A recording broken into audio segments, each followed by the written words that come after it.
This podcast is a quest for well-being, a quest for a meaningful life through the exploration of fundamental truth. Enlightening ideas, insights on physical, mental, and spiritual health. The inspiration is love. The aspiration is to awaken new ways of thinking that can lead us to a new way of being well. Welcome to Body, Mind, and Soul Healing Conversations.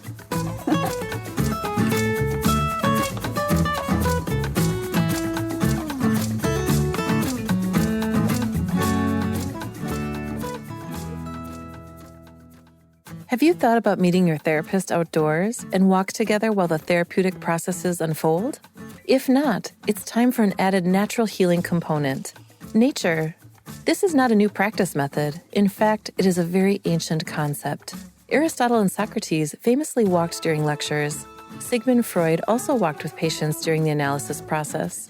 Although it is unknown why this form of teaching and therapy fell out of fashion, it is finally seeing a resurgence in popularity and utility. Not only do we have increasing evidence of the effectiveness of walking with your therapist, there are many practical reasons that this form of therapy may be right for you. Exercising, especially walking, provides well-established cardiovascular benefits, and the incorporation of movement with the therapeutic conversation increases the integrative capacity of each therapy session. In other words, moving while talking makes short work of problem solving, gaining insight, and making positive changes in your life. Valeria interviews Layla Neiman. She is a licensed independent clinical social worker with Waypoint Wellness Center, located in Huntsville, Alabama. She earned her MSW at Alabama A&M University. Since starting out in the social services field in 2001, she has worked in the areas of child welfare, child forensic interviewing, hospice, bereavement, adoptions, and geriatrics. Ms. Neiman enjoys weaving her myriad experiences into her clinical practice, serving adults and children with special interest in PTSD, OCD, ADHD, autism, and sleep disorders. Her approach is rooted in the belief that positive therapeutic relationships have the power to change individuals and the world around them. Ms. Neiman works diligently for racial and gender equality in her professional and personal life. She's a strong ally for LGBTQ+ individuals. She provides an affirmative approach and utilizes empowerment strategies throughout treatment. She is also a neurodiversity affirmative therapist. Ms. Neiman is nationally certified in trauma-focused cognitive behavioral therapy. She is trained in multiple therapy modalities, including CBT, mindfulness, and cognitive processing therapy, among others. Ms. Neiman believes the power of movement in the outdoors to be profoundly healing. The bilateral movement of walking is particularly useful, combined with therapeutic conversation. This approach is a wonderful way to fast-track problem solving, getting unstuck, or working through a complex personal problem. She began to notice the benefit of walking with her clients when working in assisted living facilities and skilled nursing homes. She has now expanded this practice to walking with clients in her private practice. Ms. Neiman enjoys spending time in the outdoors with her family, fostering with Huntsville Animal Services, playing music, backpacking, and running. Meet Layla at waypointwellness.net. Here's the interview with Layla Neiman.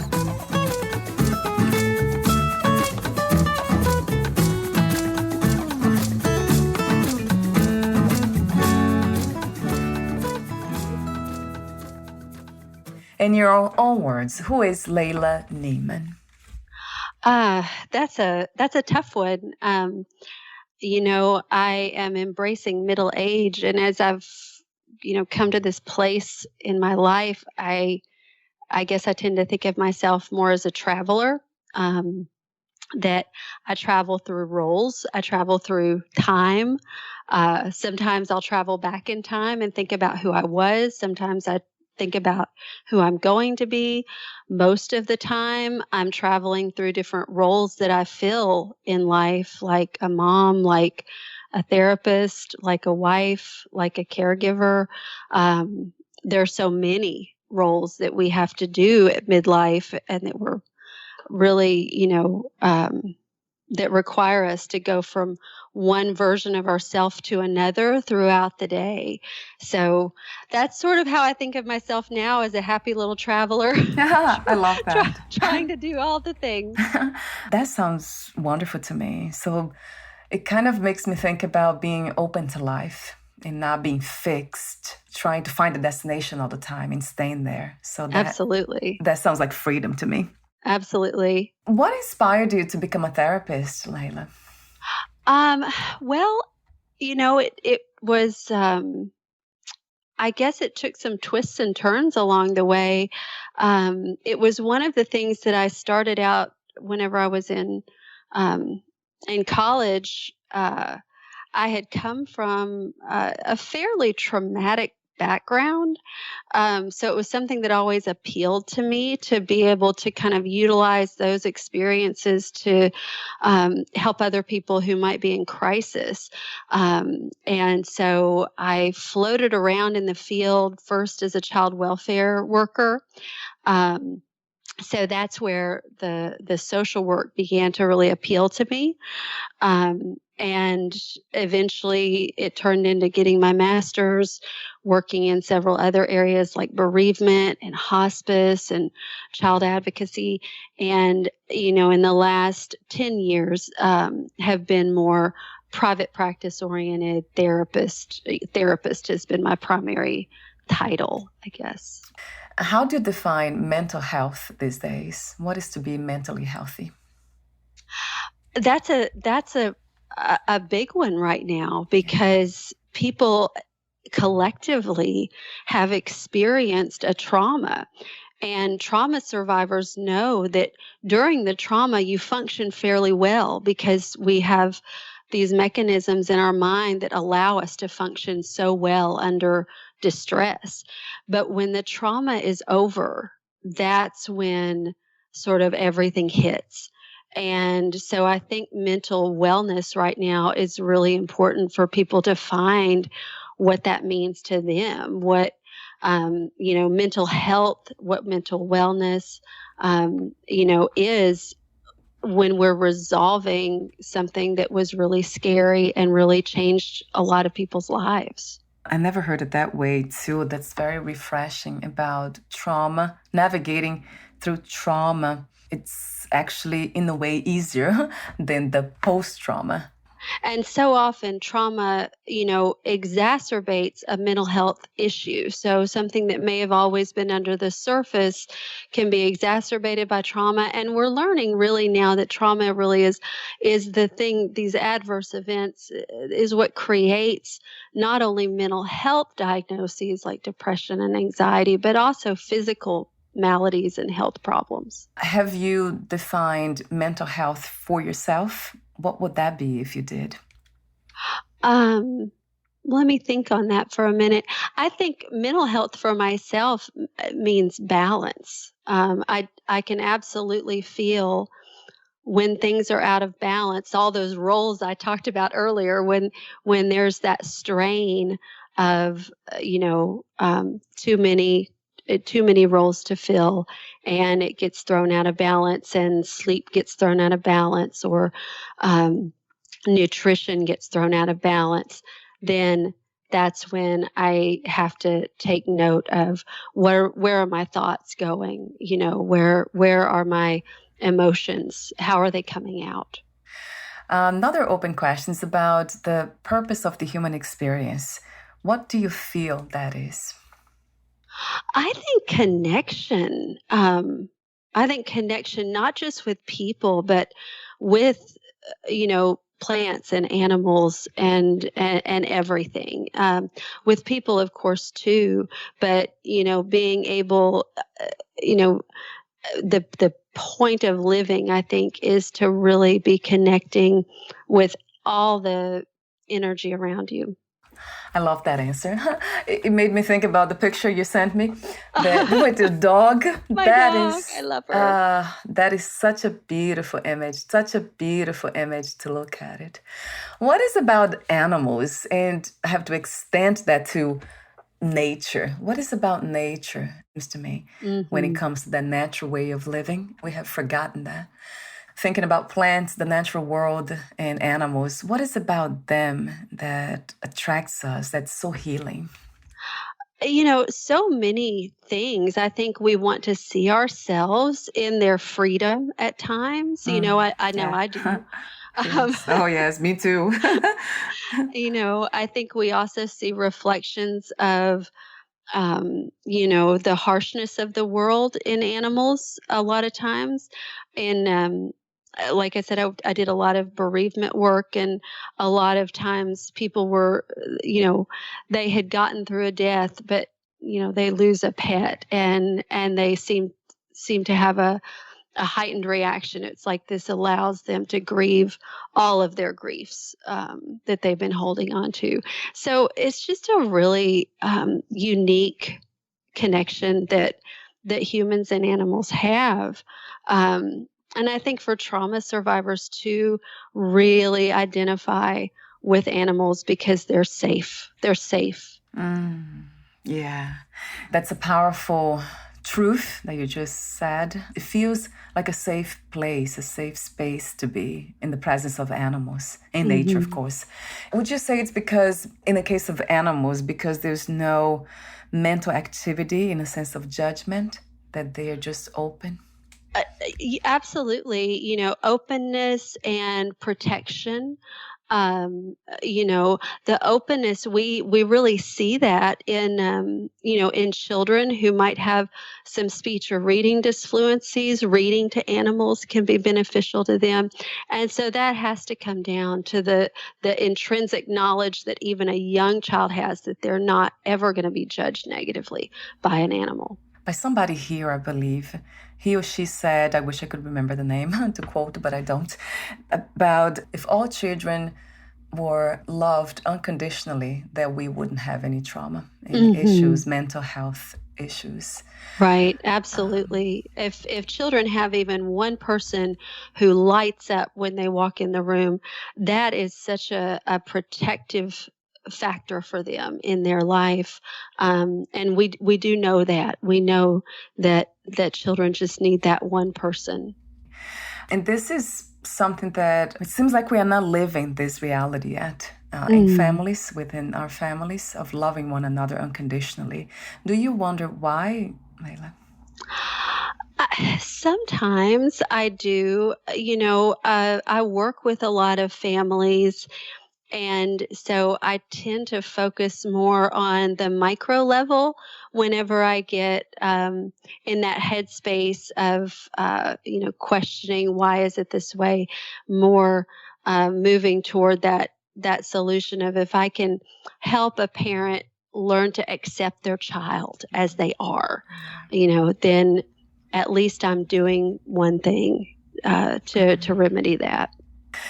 Another open question, we're almost at the end, I have too many, is about spirituality. Do you have any spiritual practices or belief systems? I do. That's always been something that has been kind of always in the ether for me, and hard for me to pick. Of course, I'm in the South. Everybody's has strong religious beliefs, and that's always been religion has been a struggle for me, but spirituality never has. It's just always been there. And so, I mean, it's not a far stretch that, of course, I find my spiritual peace outside, um, daily whenever I see something beautiful that is part of a part of the world. And so, I find other people's spiritual beliefs encouraging and beautiful. I love to hear what other people believe and see that belief in action. There's a lot of beauty in that too. I absolutely agree. There's even, I believe, transmission when we hear something spiritual that is powerfully expressed. I can feel it in my body, in the mind, the thoughts, they tend to shift to this beautiful space of peace. So, yeah, I love that you said that too. it's tough. I work with a lot of religious trauma, and so helping people extricate spirituality and religion is an area that I really like to work, because every one of us has to have a connection, a spiritual connection to something larger. It's very important. What are some of the misconceptions about healing, Layla? Misconceptions. Let's see. Let me think about that one. I guess so. My experience is based on being a therapist, and so we can think about when I think about healing from a medical standpoint, right? Sometimes you can go to a doctor and you can say, I have problem A, and they're like, okay, well, we have solution B, and it fixes it, right? And you don't have the problem anymore. People go to therapy with a variety of problems, and sometimes people come in and I say, oh, I can fix this. People come in with a phobia, for instance. I get very excited. I can fix that. People come in with insomnia. Yes, we can fix that. But sometimes people come in with something and it's just, this is the way their mind works, but they are unhappy with it. And so the remedy is acceptance of who they are. And so I guess that is sort of my opinion on healing, is that it can be different for different people, and it really depends on what we're targeting. It's fascinating to me that you therapists are able to see where the root of the problem, because that's essentially what healing is. Mm-hmm. So when you say, when people come in with their own way of thinking, you said that's how their mind works. They needed to accept that. So I'm wondering if you can give me one example of that. The way we are, in the sense of that we are wired, the mind, the brain's wired in a certain way, and issues that it's not a wiring issue. It's something else that can be fixed, as you said.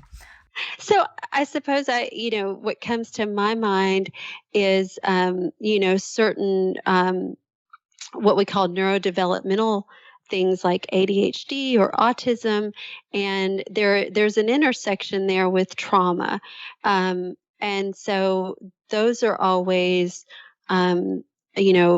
probably my favorite individuals to work with, because you come to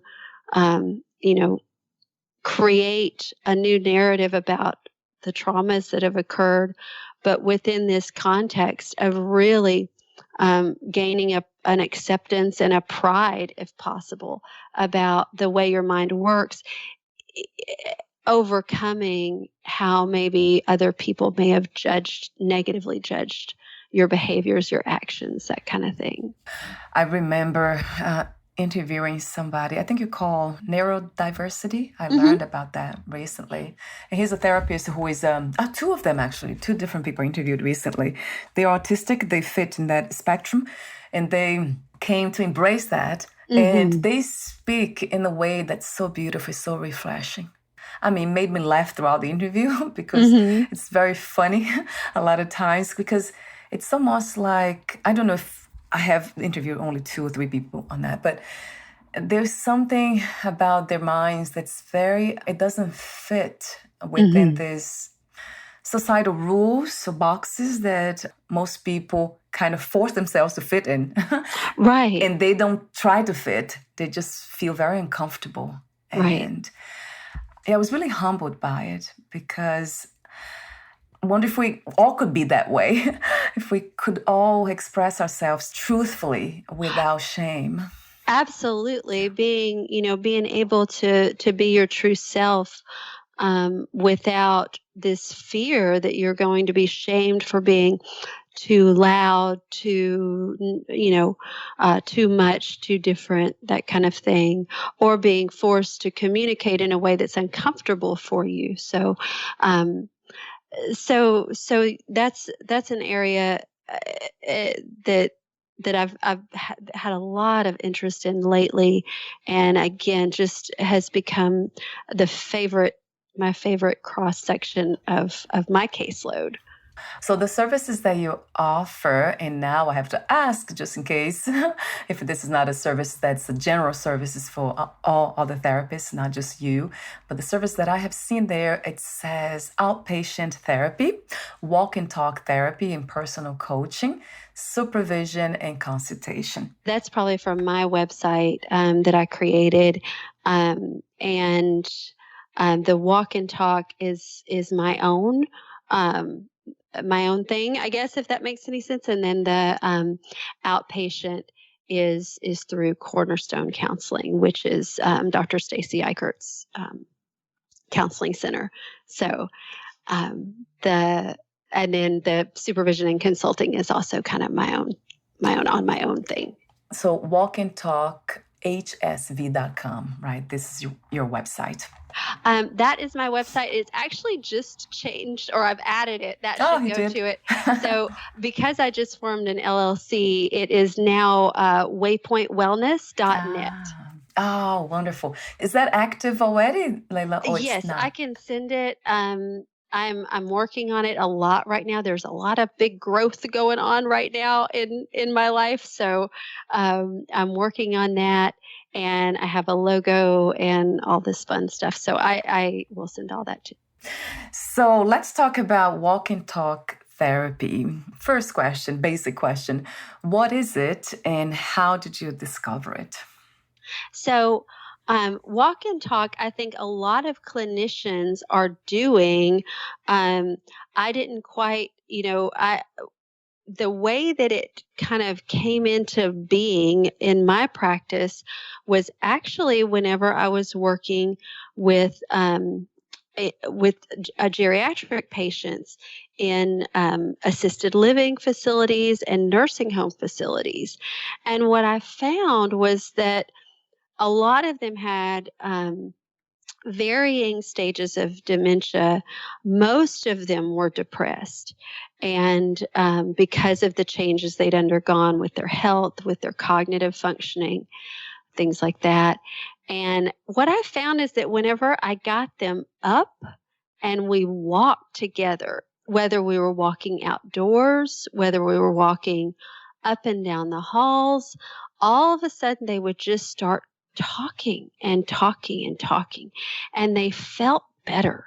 They started to look forward to going on walks. I was the person that would come and walk with them. We would do music too. I could do a whole thing on music probably as well, but they really benefited from it. And so that actually started me thinking about lots of things, like engaging them in care of plants in their room to see if that would improve some outlooks, just connecting them somehow with movement and nature again, because most people are connected with movement and nature, and then they go into these facilities and they lose all their connections. That would include it. So it really benefited them to have just someone to take them outside to start moving again. That all sounds so natural. So it's kind of even natural that you saw this, that you're able to just go into this form of therapy because it feels natural. Even listening to you speak about it. So movement in nature, of course. Mm-hmm. I just had the visuals walking in nature in the park. It feels so good. It does. And a lot of therapists are doing this. There are some therapists who are able to make this their entire practice of walk and talk. And so, like I said, I had experienced this, just kind of came up naturally. And I said, well, is anybody doing this? And so I started reading and researching and looking, all over online, consulted with some walk and talk therapists, joined some groups on Facebook. I found some different journal articles that really support. There are some there's some research out there that supports that this can be beneficial for people with congestive heart failure. Just combining cognitive behavioral therapy with movement during the therapy session can help a variety of patients. So So the way that I do it now is sometimes based in the office, we'll leave the office and walk around the area where the office is located. But um, we also can see people where we meet out on a trail or on a greenway, wherever they're comfortable, and just do the entire session that way. If you tell me later, months from now, who knows, that you're doing only that, that was just, I mean, it would feel very natural again. Like, oh my God, if this is the only thing you're doing, because it makes sense, and it would be backed by science and spirituality. It's almost like combining the two, psychology and spirituality. Is walk and talk therapy for everyone? In a sense of disabled people, how would they engage with that? Especially with the name that says walk, but then when they can't walk. Right. So, this would be something that I would do with, especially working in the inpatient area. I would do this with people who may be in a wheelchair, and so we would just move, it would be movement. So things are, can be kind of modulated for whatever people need. So some people want to move super fast, and luckily I'm able to do that. Oh, yeah. So, yeah, keep up with them. So that happens. So sometimes I'll pace with my fast walkers. But then sometimes you might have someone who movement has been a barrier for many, many years. And we just need to get outdoors. We just need to go from parking lot to, a quiet place and sit, and then go back to the parking lot. Just very, really depending on that person's, body type, neurotype, just how, what they need from the movement piece of it. The goal with movement and therapy is actually just to increase the salience of what what they're learning, and what insights they're getting in therapy, because we know that the brain works better when we're moving. That's why we engage in exercise, because it really improves brain function. Right. What I love about it too is I've never done that before, of course, but I can sense that it adds flow to it, to the expression of one's mind and thoughts is just by moving, right? That's what it comes to me. Absolutely. I mean, if you've ever, gone on a walk with someone, you talk. I mean, it just happens. And if there's no talking, then the alternative to that is you're looking around and you're noticing things and you're finding connections in nature around you. I had someone who I was talking to about starting walk and talk the other day, and they were concerned. I said, I'll get distracted at everything. And I said, I do too. It's great. Yeah, So right. if you maybe you need to be distracted, maybe you need that. Your mind, your body and your mind are wise. They know what you need. And so if you go on a walk and you find that you're looking at all the things, then that's something that's trying to come out in you. That's that childlike curiosity. And so don't think of it as pathological, distractibility. Think of it as that's your child that needs permission to be distracted and, go look for squirrels or. Yeah, that sounds good to me. Very much. It's inspiring even to think about it. It's that space for wonderment, to just be, as a lot of spiritual teachings have been trying to deliver that message, exactly that. Just be. Can we just be for a moment? Yes. Right? Yes. Oh, I love that. And it's so much easier to do in nature than it is in a therapy room that is, they're not, therapy rooms usually aren't sterile. They're usually comfortable and, things like that. But, I've just seen it so many times that you can be having the worst day and you go on a walk with one of my clients, and I see them transform at a certain point during the walk, that they're talking through whatever problems are going on, and then all of a sudden they might see something or notice something, or something just shifts, and we shift into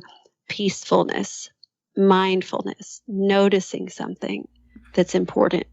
This is actually another modality that you use that I have read in your bio. So you include CBT, mindfulness, and cognitive processing therapy, among others, of course. So mindfulness is there too.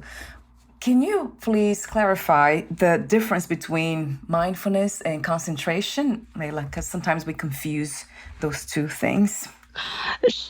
I hope so. I hope I can. I hope I can do that justice, because that's a really good question. I don't think I've ever been asked that question. So I guess I think of concentration as, well, let me self-disclose that I'm ADHD. So when I hear concentration, beautiful. I think, oh gosh. Yeah, right. Oh no. Yeah.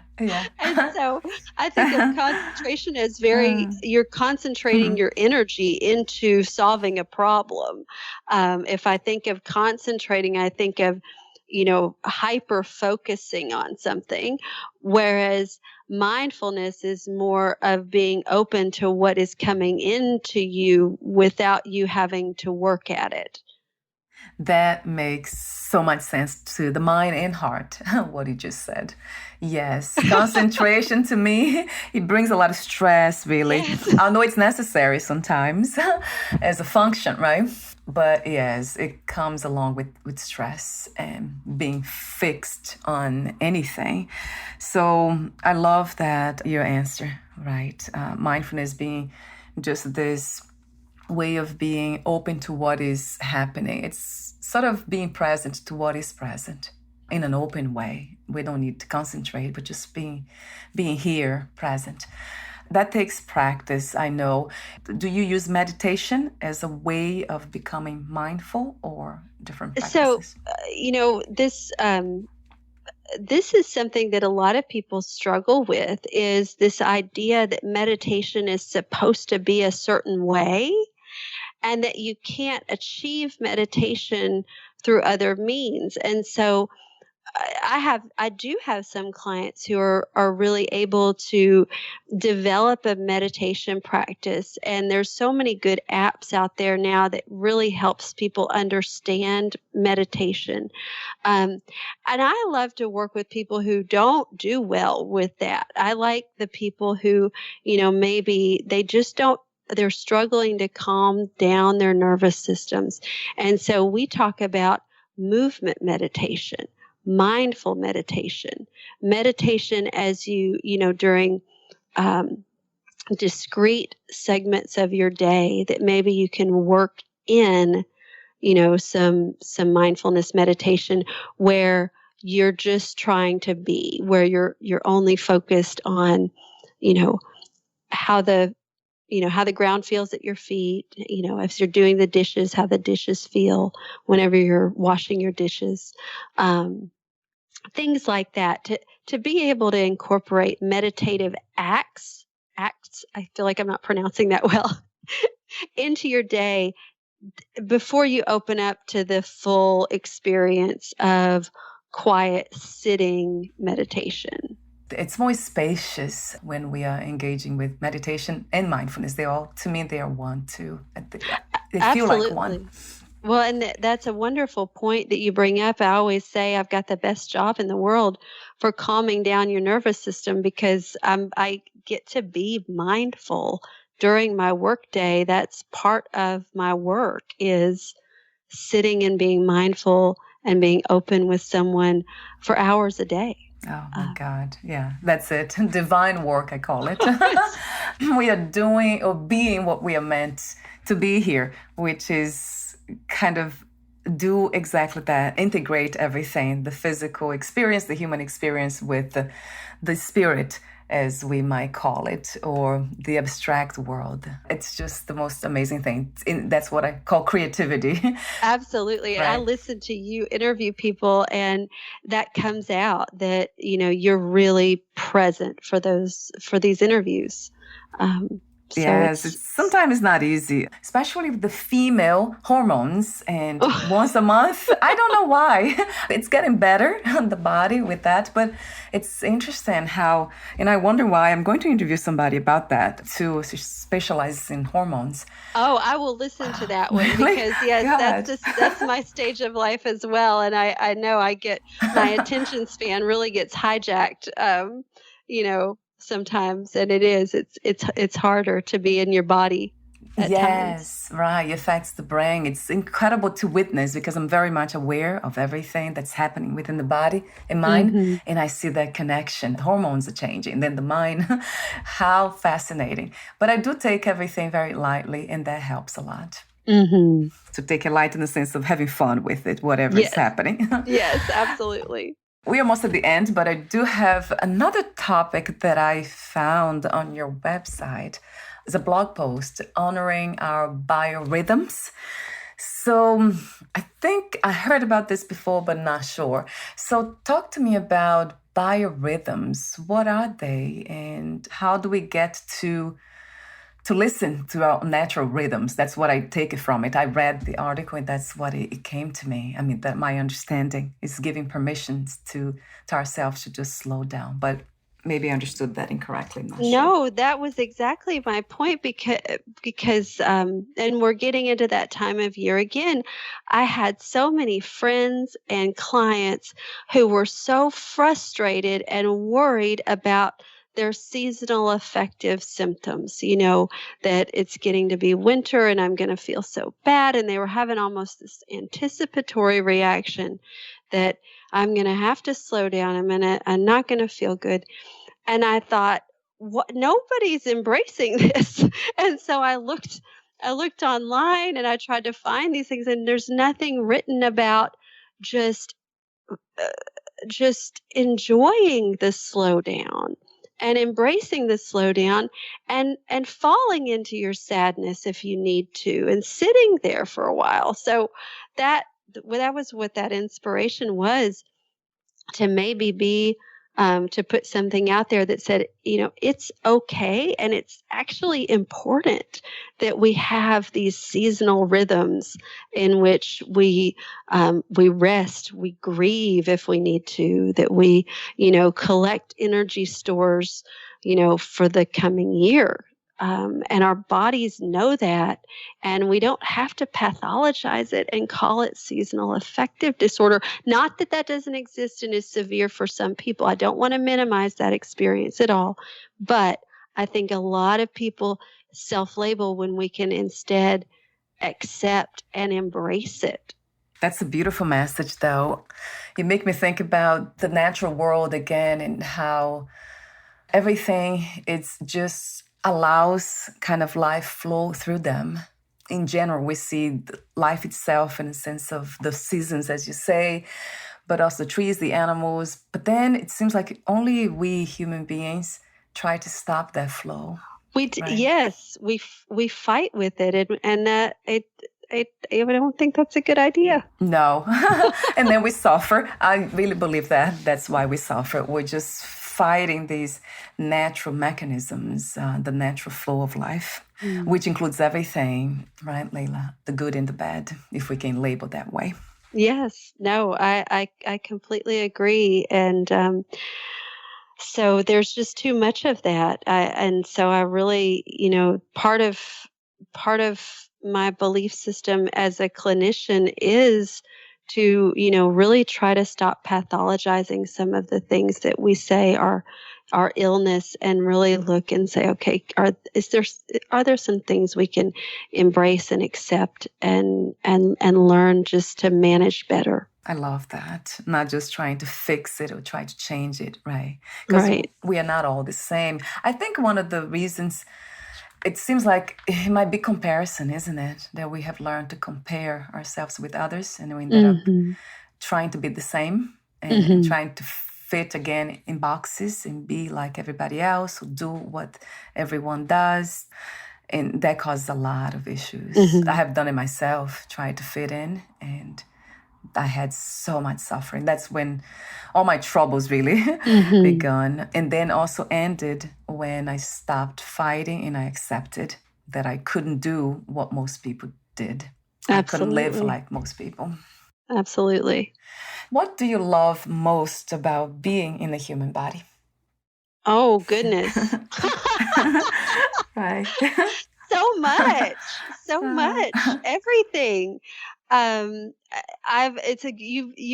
You're very intuitive. I've had problems with my body, and the blessing of problems is appreciation. So I love that I can run and I can pick things up and I can walk. I can use walking and movement to help other people with my body. So I love everything about it, and I really, really love helping other people.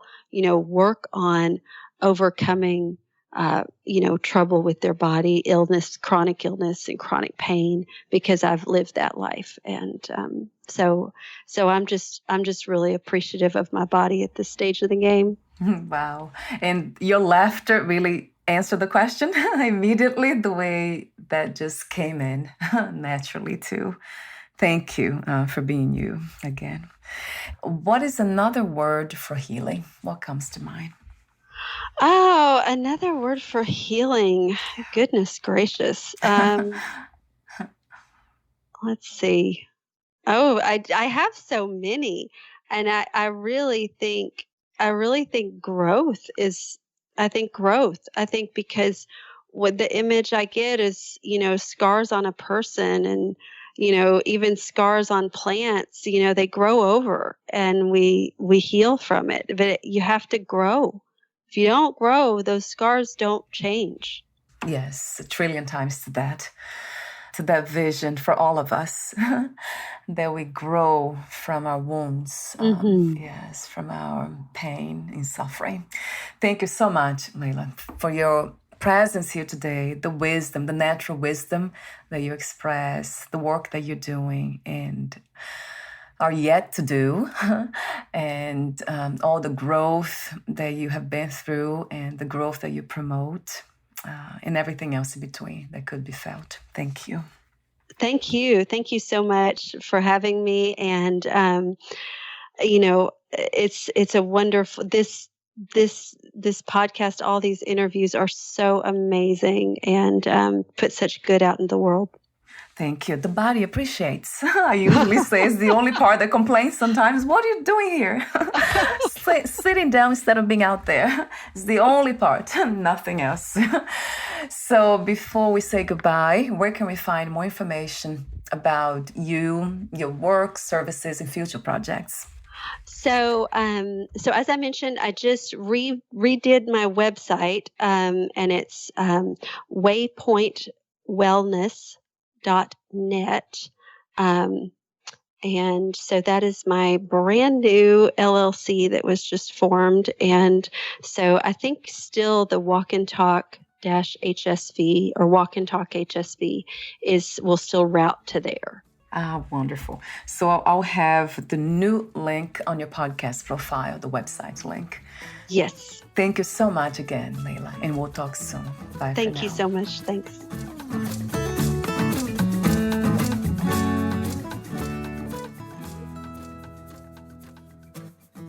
Thank you for listening.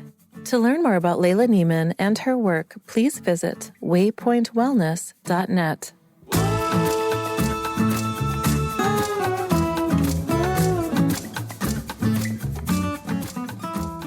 To learn more about this podcast, please visit fitforjoy.org/podcast. Thank you again for listening, and bye for now.